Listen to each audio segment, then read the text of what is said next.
Come Never on. quote your hourly rate. Never do it. Avoid it at absolute all cost.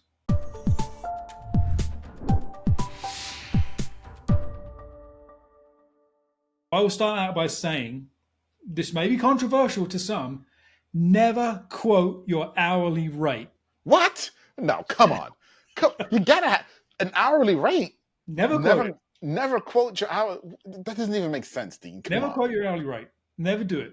Avoid it at absolute all cost. So here's why. Here's the philosophy behind this. When you get into discussing hourly rate, you change the conversation with the prospect, and they start to think, what am I going to get? What are the things you're going to do to justify that 150, 250, $300 an hour?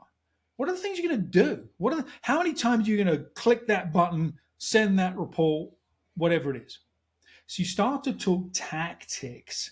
You start to talk lower level functions and activities. Would you have that conversation? If you were going to hire a CFO for your organization, would you talk to them about how many invoices can you enter in a day? No. So why do you as a fractional frame the conversation up with your prospect that way? But Dean, it seems like they want to know how much it's going to cost. And I need to be able to figure out what my value and my worth is. And I'm, worth this per hour, Dean. I didn't say don't quote a price, obviously, right? They need to know what it's going to cost.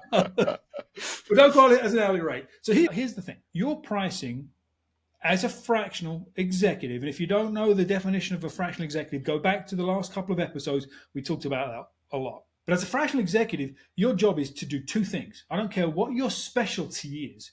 You're there to help develop strategy and drive the execution of that strategy. Those are your two jobs. That's it. Not get into the weeds and enter invoices, send emails in the email marketing system or hire. No. Develop the strategy and ensure that its strategy gets driven to the end to get results.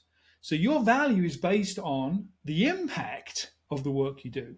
The impact. So if I'm a fractional VP of sales and we agree, me and my prospect, the CEO of the business, agree that the goal is to drive $1 million in additional revenue in the next 12 months. And I agree, I'm on board to develop the strategy, drive the strategy, hit that revenue goal. And I charge him $200 an hour and I work 10 hours a week. That's $8,000, that's 16 grand a month. It's not a bad fee. 16 grand a month. So I'm charging them, let's say it's $150,000. Math in the back of my head, right? Yeah, Is my $150,000 at the level of value of the $1 million in revenue? You've undervalued yourself, right? Because your impact is $1 million and you're downplaying the value to a couple of $100 an hour. Now, that may be a high number to some, but not when you start to talk hourly rate, you're also starting to tie yourself into the precise number of hours that you'll work every week for this client.